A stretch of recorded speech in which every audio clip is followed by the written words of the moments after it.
Okay, so I did my presentation on the invention of the Model T automobile.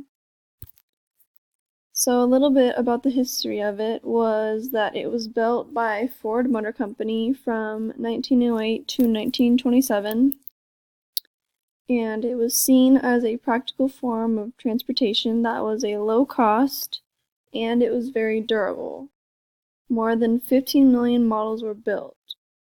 The Model T was 40% of all cars sold in the US, so it was very popular in that time.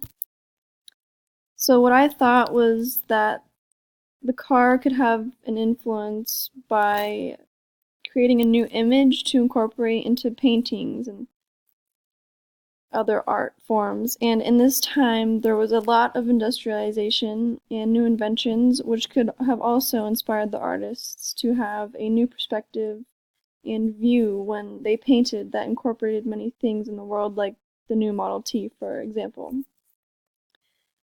And also the new scenery in the cities with more cars and people could influence those paintings.